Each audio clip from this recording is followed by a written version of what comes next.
Welcome to this month's Novara Q&A. I'm Bastani. Tonight I'm answering your questions on politics, Novara media, or whatever you'd like to ask. Now, normally we do this with one other person. Tonight it's just me. I think that should be quite fun. We've got most of the questions from Instagram, but if you're watching live and have a question, send a super chat. If it's exceptionally good, maybe I'll see it, but try the super chat function. We will also try to go to those. This is going to be really fun. I'm going to start with actually a really funny question here, Fox, which is the regrets one. This is from CTSH1, who asks, what is your biggest regret regarding Novara Media? And I actually know full well what the answer is. I wish we had gone in all guns blazing sooner. I was doing a PhD for the first few years in Novara Media, and it was just like a side project. I actually wish in reflection that I just didn't do a PhD. I wish that in 2010, I had focused on starting something like this with James, with other friends. Would it have made any difference? I don't know. I wouldn't have known them had I not been doing a PhD. But I feel like I should have done that sooner, and I should have sort of zoned into it sooner. Other than that, no real regrets. What do you think I should regret? No particularly bad hires, content decisions. I mean, lots of bad tweets. If I regretted bad tweets, there would be no time in the day left for other things. Ellen Rebecca Davies asks, I'd really love to know how, as a 24-year-old, I can become more involved with politics. Well, Ellen Rebecca Davies, I don't know your background, what you study, what you do. That's obviously a big part of it. Get more involved in politics. Obviously, if you're working, being a member of a relevant union, that shouldn't just be like a tokenistic gesture. And often, join a union. If you join a union and don't do anything, it doesn't matter, does it? But if you're working in the bar industry or something, it's good to think about how you can enhance workers' rights in that environment, in your immediate surroundings, around things like breaks, pay, health and safety. As a broader thing about how you get involved in politics, look, there's the low-hanging fruit, right? There's direct debits. You know, I have a direct debit to the National Trust, believe it or not, particularly given it's under attack from the Tories. And that's a very low-cost, easy-to-do kind of activism. Lots of people do it. People do it, by the way, with Novara to help us. It's really important. It means that you can help the organizations which you value. Also very easy. But beyond that, and I think that's what you're hinting at here, Alan, about a deeper involvement with politics, get involved in a political party. It doesn't have to be Labour, it can be the Greens. Getting involved in local politics, becoming a councillor, becoming a community activist, very good. They make the world go round. That would be my first one. And read a lot. Read a lot. Go to lots of things. Talk to lots of people. You're 24. I didn't write my first article for public consumption until I was 26. So you've got plenty of time. I think actually for people in their 20s, my big advice, now that I'm 39, old man, is that please don't rush yourselves. Go easy on yourselves. Although maybe Gen Z's better at that. You know, millennials were apparently, we were very harsh on ourselves. Timothy Burrows asks, what are Novara's predictions for the UK general election? Is it a done deal? Say, this is Timothy Burrows. So this is just my view, by the way, not Novara's. My prediction, snap prediction now, there's a poll out today saying that Labour have 500 seats. If we had a snap election today, I think that would probably happen. There is a big margin of error, though, isn't there, I think, between worst and best case scenario for the Tories. Hung Parliament for the Tories is if Reform pull back, Farage backs them, Sunak gets on top of several policy items, small boats, inflation comes down, whatever, stuff like that. And Labour have a terrible campaign. If all that happens, then it's a hung Parliament. But if none of that happens, Labour have this awesome majority, right? We're in a weird moment where Labour could get a smaller percentage of the vote than in 2017. They could, and end up with a massive majority because the Tories get like 22% or something. So who knows? It would be my input. And you have to look at the 2017 general election, by the way. Things can change so quickly. But if there was an election tomorrow,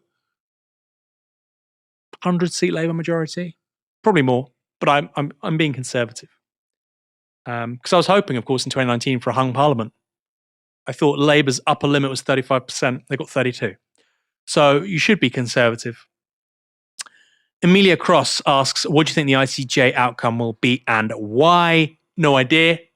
I know what I want it to be, but I have absolutely no idea. Very smart people I speak to think that actually the South African case is quite strong, principally because you've got, as evidence submitted, the claims made by Israeli politicians.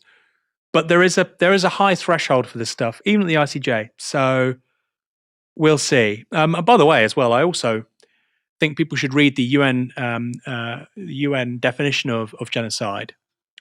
I think Israel clearly meets it, but I think probably China meets it as well with the Uyghurs. It's quite a broad definition of genocide. Britain, with regards to the Great Hunger in Ireland in the 19th century, the 1840s, 1850s, that would be a genocide.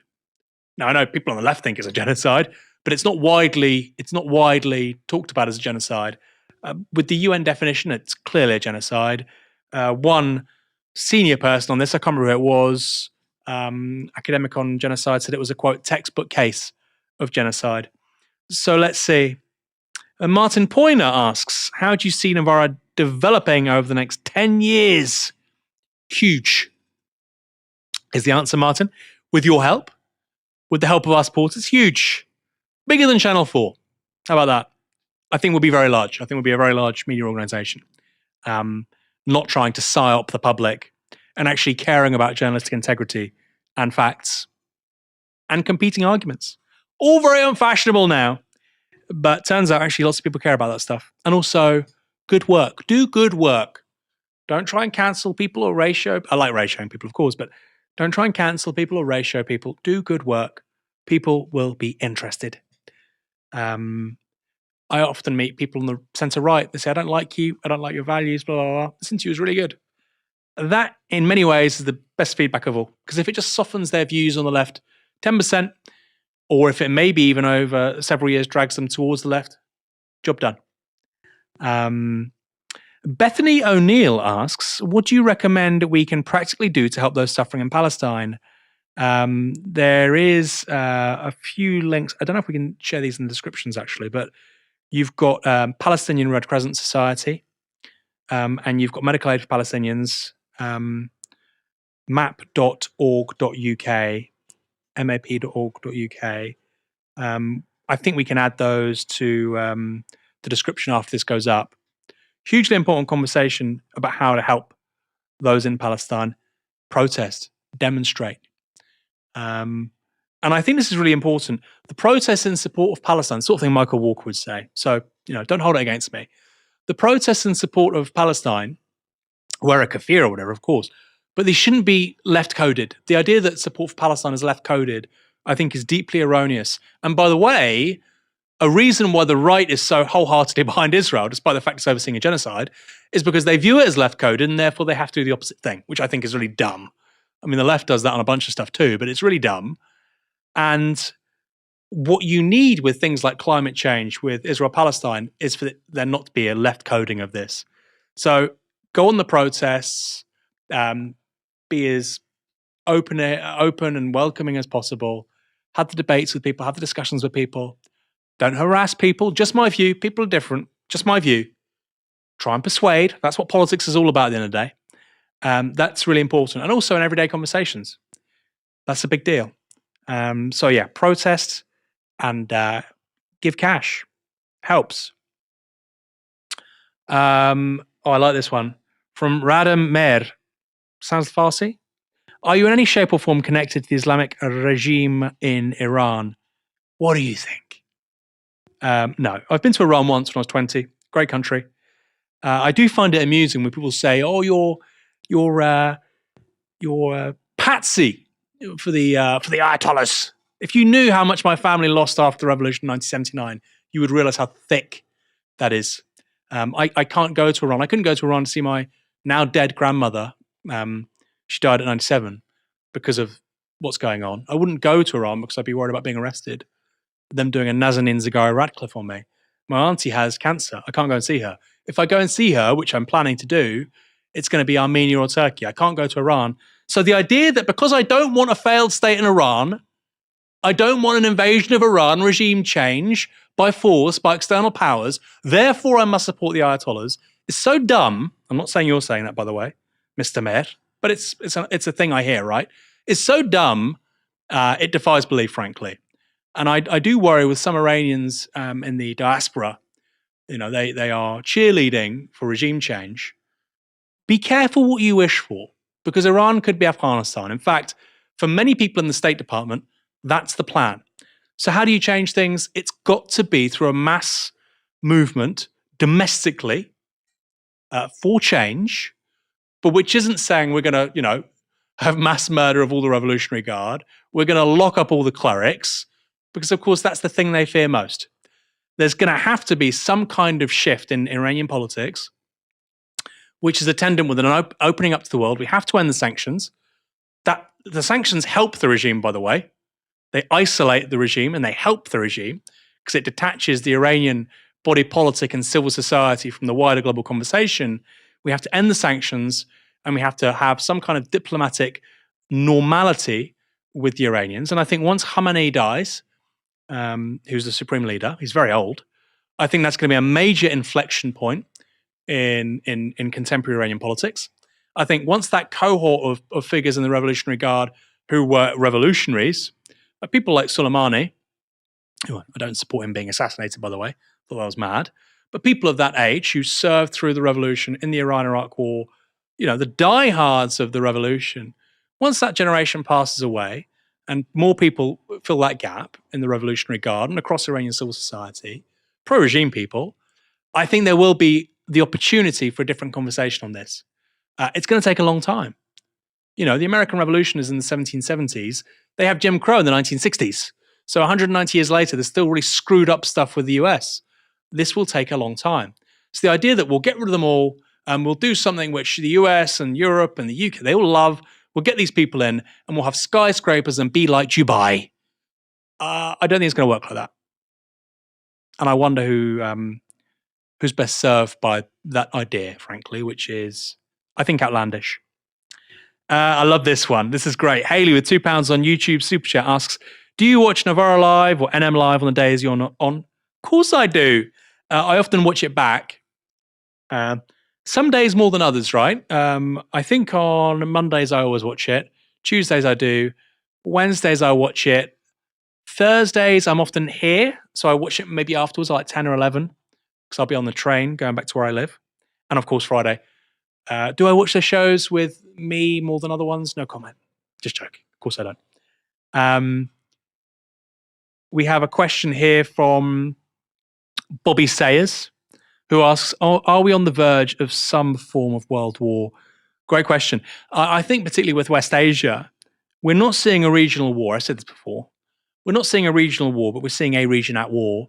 You're seeing Iranians attacking Baluchi separatists, Pakistanis attacking Baluchi separatists, Iranians attacking people in Syria, Iraq, the US attacking people in Yemen, Iran, Israel. So it's we're encompassing here 6, 7, 8 countries, and I think we are. And I think that I've said this again repeatedly. The thing we don't talk about nearly enough is the prospect of a country like Egypt or Iran becoming a failed state. You would have 90, 100 million people in a failed state, millions coming to Europe. The levels of instability that would create in West Asia, unthinkable. I mean, think about what Iraq does. Iraq's 1/3 geographically, 1/3 the size of Iran. I think about a bit more now. It's about 1/3 of its population, 1/3 to a half. It's not half of its population, but it's about 1/3. It's like 35, 40 million Iraq, right? Iran's 90 million. So if you think about what Iraq did when it became a failed state, what that meant for global and regional instability, times that by a factor of a few with regards to Iran or Egypt. That's my biggest worry, because you can have decades-long Cold Wars, not great, but my biggest worry is a failed state like Iran or Egypt. I think that would create something truly catastrophic in the region. It would be 19th century style shit, frankly. And again, people love wars and regime change, but so many problems we have today in West Asia are a direct result of the collapse of the Ottoman Empire with no plan, including, by the way, Israel-Palestine. And UK, US policymakers, extremists in the media, they want to do stuff like that, every day of the week. Let's end this state, collapse that state. Okay. It's going to create massive inflation. Millions of people come to Europe, displaced, political volatility. How about you just fix the high street? How about you just bring down NHS waiting lists? I know it's less sexy and glamorous, probably more worthwhile. The New York Salsa Company asks, do you ever want to stick your head in the sand and give up hope? No. Give up hope. By the way, lots of good things are happening in the world, right? Lots of good things are happening in the world, whether that's technology, whether that's politics. We had in London, for instance, we can talk about, oh, wow, they didn't do HS2, we've got Crossrail. People are building new infrastructure all the time. That's one. On technology, great technological breakthroughs come around all the time. A great story recently, right, about Alzheimer's being able to predict Alzheimer's neurodegeneration like a decade ahead of time. Of course, people can then take sort of mitigating steps. Bear in mind, Alzheimer's is the leading cause of death in the UK right now. So good stuff is happening all the time. I'm just getting old. My dream is to have more good stuff, less bad stuff. Probably can't end the bad stuff. We can end the avoidable bad stuff, like creating millions of refugees and bombing places. And we can have more good stuff, like having a nice high street. I think those are the terms I like to think in. In terms of the big macro picture, good stuff and bad stuff's happening all the time. It's been a horrific 20 years for Europe, Britain, horrific, right? We've lived through it, guys. It's been a horrific, 16 years since the global financial crisis, horrific. Stagnating living standards, inert politics, no ideas, decadent political class. It's been a great 15 years for China, right? If you're Chinese and you're middle class, been fantastic. And your favorite mayor says, my favorite mayor. Who's that? The account is your favorite mayor. Keep up the great work, Novara Media. £4.99. Is that Andy Burnham? I doubt it. He's also not my favorite mayor, but I think he's a good guy. Best of a bad bunch. I should say as well, to keep up the good work, go to novaramedia.com/support. Help us build a new media for different politics. We are doing so much great work, I think. A great stat from end of the last year. Obviously, we go through all the metrics, the KPIs, and we got 1 billion impressions on YouTube last year. So not views, people going through our content, saying the thumb, 1 billion impressions. I think views-wise, we've got maybe like 100 and something million. We got a lot. On TikTok and Instagram, I think TikTok, 70, 80 million. Instagram, we reached the profiles of almost 250 million people, right? We reached the profiles of 250 million people, again, through impressions. But that's kind of crazy, right? 250 million people scrolling through stuff and saying, that's crazy. I know that sounds wrong. I tweeted about it. It's cool, right? And we've got 350,000 followers, but obviously you have to bear in mind 4 billion people use Meta products, which again is crazy. So we're accessing a tiny fraction of that, but it's pretty cool. So help us build even more and get the good stuff to more and more people by going to novaramedia.com/support and building people-powered media. Bolly asks, how likely is it the US will be pressured or could be pressured to hold Israel accountable? Not very. Not very. Israel is viewed by Washington, the State Department, as central to US foreign policy interests in the region. It's not about the Israel lobby. I mean, that's a factor. But Israel is viewed as a powerful counterweight in a neighborhood with immense energy resources and where the US has few friends. There's Saudi Arabia, but even they're kind of ambivalent these days about the US. Now, with the fall of the Shah in 1979, Israel is really the only ally the US can count on in the region. That said, of course, Netanyahu doesn't really listen to Uncle Joe, Sleepy Joe anymore. So who knows? But no, I don't think it will be pressuring Israel into any accountability. And by the way, that's going to cost the US an immense amount of political capital. Willem Harrison Barraclough on YouTube says, I know NM has suggested tactics by groups such as Just Stop Oil and Extinction Rebellion may backfire. What do you think meaningful climate action for individuals looks like in 2024? Well, just to be clear, I don't think that stopping stuff or direct action is bad. It's about the targets, and I do think that trying to shut down a road in Portsmouth or Swindon, people going to work or just hanging out with their family, I wonder how productive that is when you could be doing far more sort of politically adroit things with regards to decision makers, powerful people. Make life a misery for traders going into Canary Wharf on a weekday. Do it every day for a week with a clear message that asset managers and financial services companies are getting wealthy from not only making this country poorer, which they are, but also through destruction of the climate and our planet's ecosystems. Bridge those issues between falling living standards and climate change. That to me is sensible. But look, I don't like to be an armchair general on this stuff. My point is this, that direct action is very useful, very effective. In history, it's made a lot of difference. But you have to choose your targets. And, the petty bourgeois, the lower middle class, the working class are not legitimate targets in my view. You can have once in a while an eye-catching stunt in London. There's a calculation there, right? And equally as well, there's also a numerical aspect to this. If you've got traffic blocked because you've got 5,000 people on a demo, you can say, well, from a utilitarian sort of calculation, okay, these 500 people are pissed off. These 5,000 people want to make a political point. When you've got 5 people shutting down 5,000 people, you are literally conveying, which is what you want, right? You want to communicate your action to a wider audience through the media. You are conveying that you are a minority. So mass actions are much better. Again, easy to say, right? It's easy to say. Just get 5,000 people there. Very easy to say, much harder to do. But I think it's important to highlight that with regards to any criticism I made of Just Stop Oil.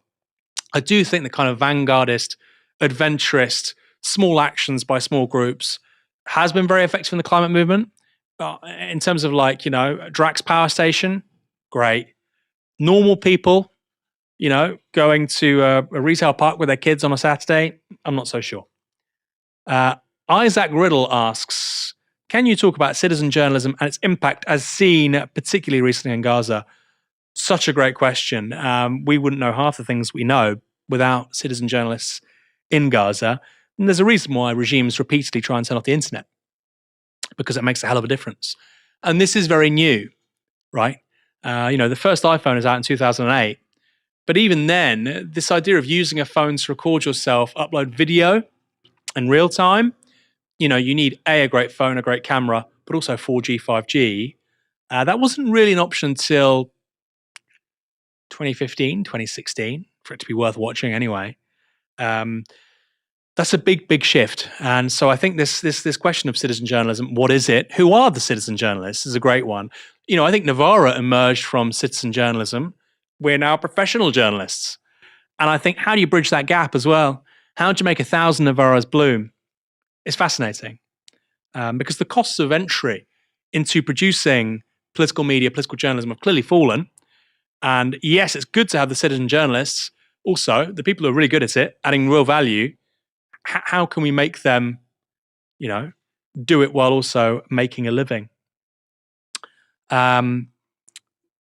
We've got the Bolly question asked. Lewis asks, what's your take on calls to ban the AfD in Germany? I don't support it. I think in the event of any criminal activity from the AfD, you come down on them like a ton of bricks. Conspiracy to overthrow the state, or armed insurrection, or conspiracy to intimidate, conspiracy to cause a public nuisance, whatever. But the outright banning of an organization, I think, will only be counterproductive. And you might ban the AfD, another organization will come along. The point is, they're speaking to 20% plus of Germans about a certain set of political grievances issues. And you have to address those issues. Now, someone on the left has a different opinion on how you do that to someone on the right. But just banning the organization which is seeking to represent them, particularly in a system with proportional representation, they have additional member system in Germany, I think is a hiding to nothing. And yeah, I don't think it's going to work. And also, it's interesting also in the context of West Germany after World War II. not actually doing this, denazification thing. Never happened. The head of their security, their equivalent of like MI5, was a former member of the SS. Galen, I think his name was. But now you want to ban the AFD. Now, it's not like whataboutery. There are clearly massive implications if the AFD came to power and enacted worst case scenario stuff. I'm totally alive to that. But as somebody on the left, the point is you have to address these political issues in a way which is productive. If you were saying I'm on the left and we're part of Antifa and we're going to break up their political meetings, I think that is more productive actually than a state ban. Personally. I know with Golden Dawn in Greece it was a bit different, but I think it did kind of work. But I think in Germany there's a different dynamic. The other option, of course, is a two-party system. You keep that locked out. But what we see in Britain is that then you have fundamentally a party like the Tory party basically become UKIP, basically. And I think that's going to be completed probably by the end of next year. So, how do you inoculate yourselves to these things? My view is media. That's why I do this game, because lots of bigoted racist opinions, not all of them, lots of them, are the result of people engaging with a media environment which is overwhelmingly right-wing, bigoted, racist. That's certainly the case with this country's tabloids. We are going to go to a quick break, and then I'll come back for 5-10 minutes, answer some more questions. I'll see you in a minute. I love my job. I love having the freedom to say exactly what I think about any topic to our brilliant, curious audience 3 nights a week. And I love speaking to my talented co-hosts and guests to help me, and hopefully you, understand the world that bit better. But I also want Novara Live to be more than it currently is. I want to build out our small but brilliant team so we can do more original research, go into more depth on the topics that matter, and give you all the most nourishing, independent and truthful nightly fix of political news and analysis possible. If you enjoy the show and if you share that vision for its future, you can help us sustain it and help it grow by supporting us at novaramedia.com/support. We really do appreciate it. That was fun. We will answer a few more questions. And I don't want to keep it brief. They're great questions. Zebedee Beebs. Great name. With a £10 super chat. Thank you so much, Zebedee Beebs. Congratulations on your baby, Aaron. Thank you, Zebedee. Would you swap out your gas boiler for an open source heat pump, rather? Would you swap out your gas boiler for an air source heat pump? I'm tempted by the high government grant, but don't understand why eco-shy Tories offer this trap.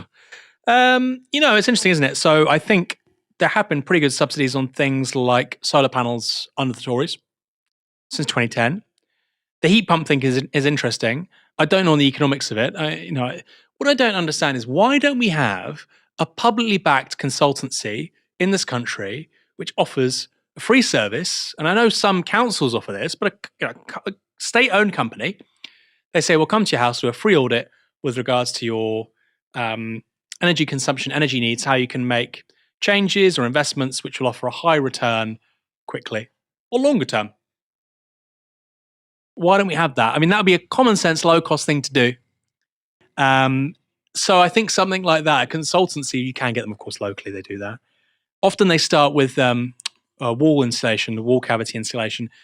Don't rush into that. That can have major downsides. Although the technology they use has changed a little bit. I'm sure you've done all the low-hanging fruit like a roof, loft insulation, double glazing, of course, doors. But actually, the point about the heat pump is really key, is that the main problem with regards to energy consumption in our houses, in our homes, in Northern Europe is heat. Turning electrical heat into heat energy is very energy inefficient. It's hard. It's hard to warm stuff up. That's why kettles, are such massive sinks when it comes to energy. So it's a huge conundrum. Now, ideally, to mitigate that, you want to be insulating, retrofitting as much of the house as possible. I don't know the sums you'd be looking to spend, but it's a sensible investment. Again, if the Tories were being sensible, they would be spending the money that they're spending on the heat pumps instead to retrofit houses. Second double glazing, secondary glazing, interior glazing, the soundproofing, all that nonsense. So, look, if it's subsidized, take their money. That stuff doesn't happen enough these days, sadly, does it? My parents-in-law did that, and they've got solar panels. They don't really have any electricity bills anymore. With the great question here, N. Donnelly, before I answer this question, by the way, no, let's just go to the question, actually. N. Donnelly asks, will improving your coverage of Britain mean better reporting on the north of Ireland? So this obviously is in the context of us getting our first North of England editor, Craig Gent, great guy, top tyke, from Barnsley, operates out of our Leeds office. Don't worry, it's not in Stevenage. Novara's northern office in Luton, Oxford. No, he's in Leeds. I know that's still a bit too south for some people. That's the context here. Now, just to be clear with what he will do, Craig is operating for the north of England, but he's also going to try and amplify our regional coverage. So he's working with columnists in Scotland, looking at other stuff around the rest of the country, Wales, the north of Ireland, a bit different, I know, for a bunch of reasons. And of course, the south. I'm interested really in regional coverage in the south. The southwest, the southeast, huge areas. The southeast has as many people living in it, I think, as Greater London. But the politics of these places is just nondescript. And of course, they're overwhelmingly dependent on London, commuter belts and whatnot. But they're rarely talked about in the public conversation. When we talk about left behind places, we don't talk about Cornwall, which has some of the highest poverty in the country, or, Jaywick Sands in Kent, or maybe it's Essex. We don't talk about the lack of east-west connectivity compared to north-south. So that's the sort of stuff we want to get involved in, do better, me included. I love regional stories. And I think, by the way, the collapse of local newspapers, regional media, is one of the reasons why this council bankruptcy story has come from nowhere, because there's been a lack of scrutiny and a lack of coverage on this stuff at a local level for too long. And now the proverbial is taking the fan, we have to cover it. They're all going bust. Would have been nice maybe if this was being covered like 2, 3, 4 years ago. Anyway, in relation to the north of Ireland, it's a great question. I actually think once Craig has got his feet under the table, we'll have a really coherent plan on this stuff. I'd like more coverage, by the way, for the Republic too. We have a pretty decent audience actually on Ireland when it comes to YouTube. It's not that high. The UK is about 33%. Then it's the US, about 13, 14%. Canada, Australia. But Ireland, actually, generally speaking, is about the same as Germany, if not higher. Now, of course, they speak English, but it's only, 5 million people. So it's something we really want to focus on, particularly when there's elections in the south in the not distant future. Watch this space. I think our coverage is going to be dynamite outside London in a way that it hasn't been so far. By the way, people will say that's because of your politics, metropolitan elite. It's also very expensive. It's very expensive, as local newspapers know all too well. That's why they're closing down. News gathering outside the capital city is not cheap. So thank you to our amazing supporters who have allowed us to do this. Vartan, what is your opinion on Milei, the new Argentine president, and his speech at the World Economic Forum in Davos? Crazy, batshit. If he wants to call basically everybody to his left socialists, fine by me. I think by the way, I think it's good to have political figures come in and shake things up and to challenge assumptions, to question received wisdom. I think that's good. I just think he's crazy. It's also good that, by the way, there's somebody who he thinks on an intellectual level and he's trying to apply that to politics. I wish we had more of that from the left. But I don't think it'll work as a political project. Jordan Ometry asks, under what circumstances can we get a different leader of the Labour Party? And if there is a circumstance and an individual, how can we as the people make that happen? Well, there's two answers there, really. One is, how do you push Keir Starmer in a certain direction? Then two is, how do you get somebody else in charge? The first question, or the first answer to the first question, is politicians are opportunists. Many of them don't really believe in very much. They just want to be popular. So if Keir Starmer and the Labour front bench are knocking on doors and they're told repeatedly, this really matters to me, I'm not voting for you, then they'll change. I mean, look at the people, quote unquote, people's vote, right? So many MPs got so scared about what was ultimately a catastrophic political decision because of campaigning. On Gaza, I know so many MPs who are not on the left, well, not so many, I know several Labour MPs who are not on the left, who are panic-stricken about losing a huge chunk of their vote at the next election. Now, will they lose their seat? No. Does it make their seat more marginal than it would have been? Absolutely. And there are many councillors, by the way, who will lose their seats because of this. So this is manna from heaven for the opportunists par excellence, the Liberal Democrats, who will be everything to everyone when it comes to local votes. They tell Tories we have to keep the Labour Party out. They tell Labour voters we have to keep the Tories out. So that's the first thing, is you have to increase the salience of issues, make it matter, impress the point on political elites that it matters through not voting for them. We're a part of that too here at Novara Media, of course, raising consciousness and awareness of certain issues. In terms of a different leader, Starmer isn't young, for one thing. He'll be, 62 maybe by the time he's PM? So the idea that Starmer will be in top-level politics, he might just be a single term, 2 terms. It'd be very unusual for him to go beyond 2 terms.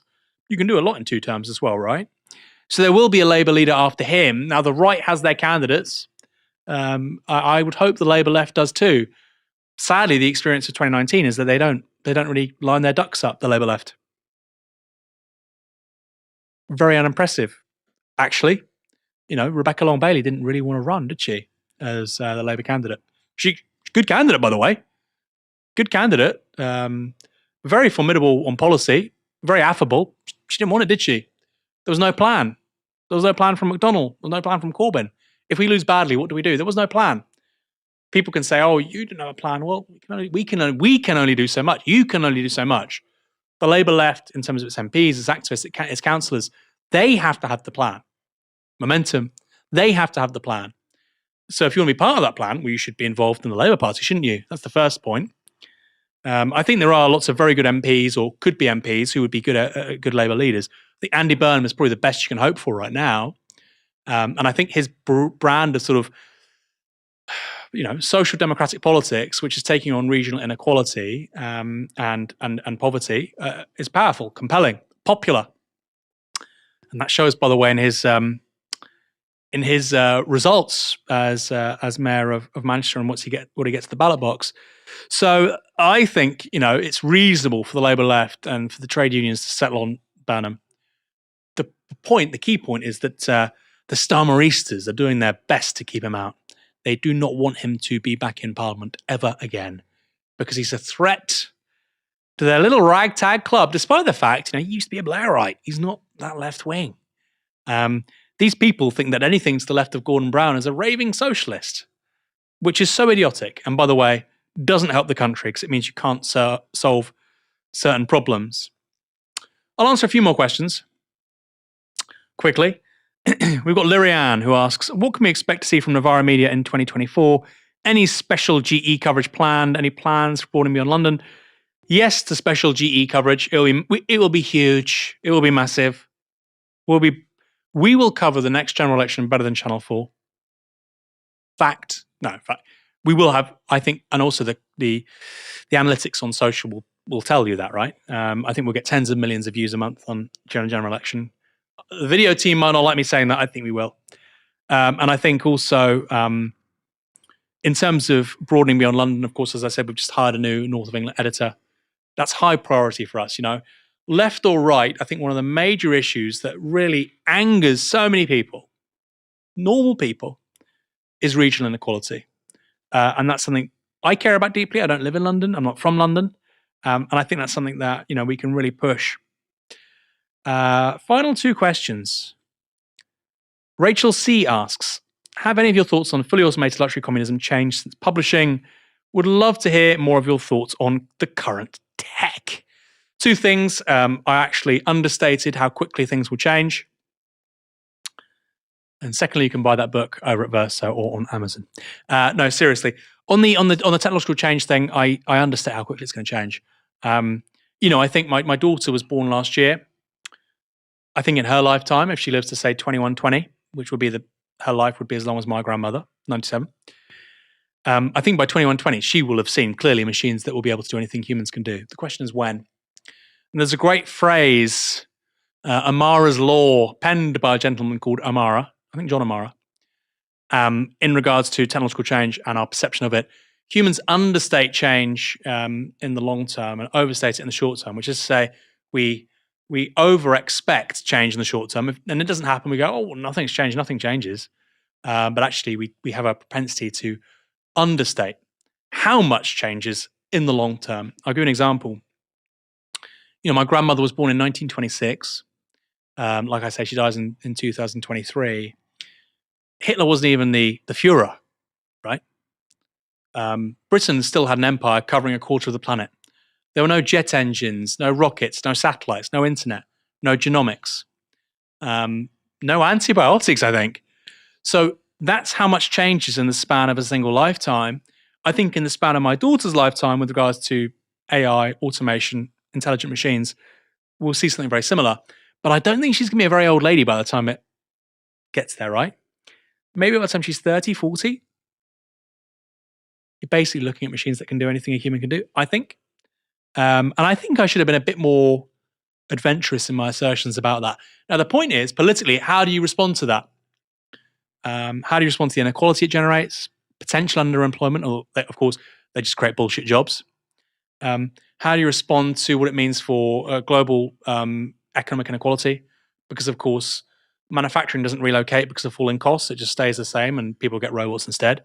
So Chinese manufacturing jobs don't go to Nigeria. China just gets robots. That's what we're seeing already.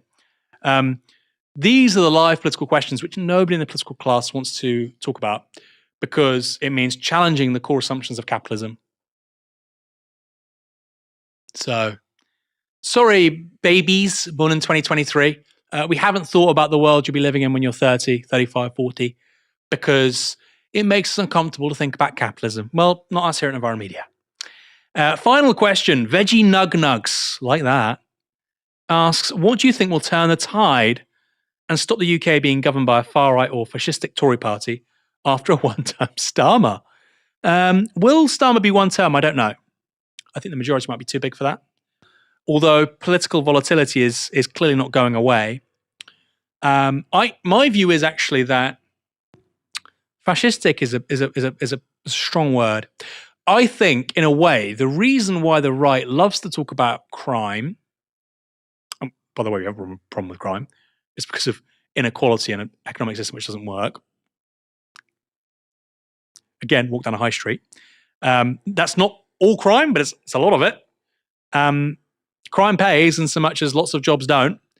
The reason why the right wants to focus on crime, they want to abolish the police, they want to abolish borders, LGBT rights. The reason why they want to focus on all that stuff, whatever your views on it, you probably guessed mine, I'm quite socially liberal. The reason why they want to focus on all that stuff is because actually, my view, there is a massive consensus on economics, massive consensus. Public ownership, regional inequality, multinationals, looking after the high street, massive infrastructure, public infrastructure that we can be proud of in this country. There's a huge consensus. I think 80% of the public is behind that. And that shows up in some polls, by the way. Public ownership of water is about 80%. Public ownership of rail, mail, very high. Support for the NHS, very high. Support for striking nurses, very high. So I think actually the left has got a lot going for it. The point is you need to craft the politics which channels the idea of a national community, which is aligned to sort of a socialist political economy.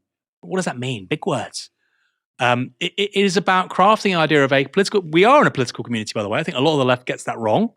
A nation is a political community. It doesn't have to just be white. It can welcome immigrants, incomers. We are in a political community. We exist in a political community where we have to persuade people who don't agree with us. And I think the whole point is to align, like I say, that political community and what it's about and what it stands for with certain concrete policies. Now, to finish, I don't have big expectations of Starmer. I think best case scenario, he does one or two things well that the left agrees with. They bring rail back into public ownership, and it works, right?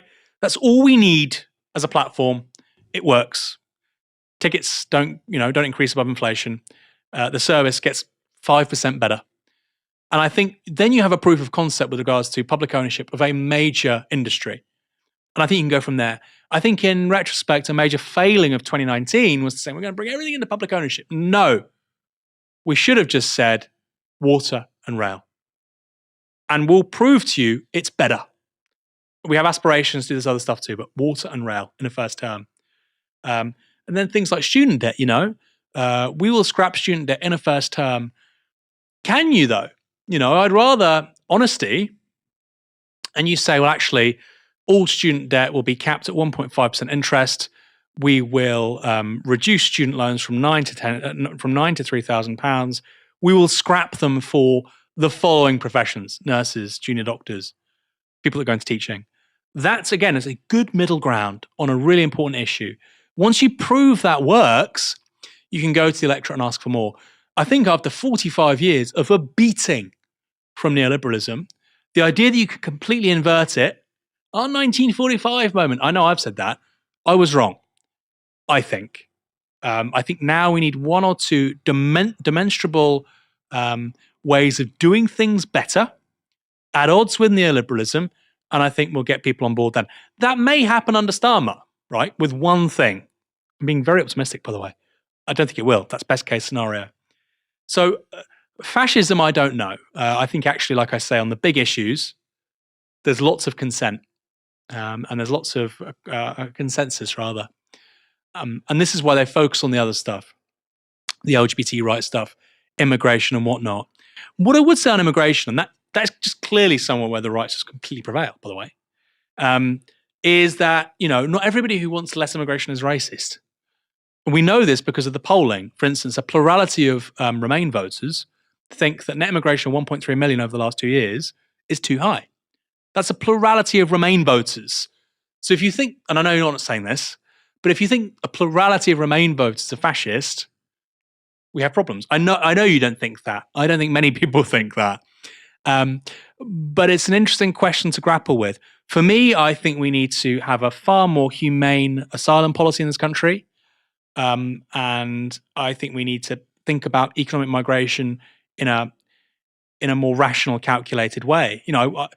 I find it strange, for instance, that we have students, for instance, come here, their spouses, they'll come here, they'll be given a visa.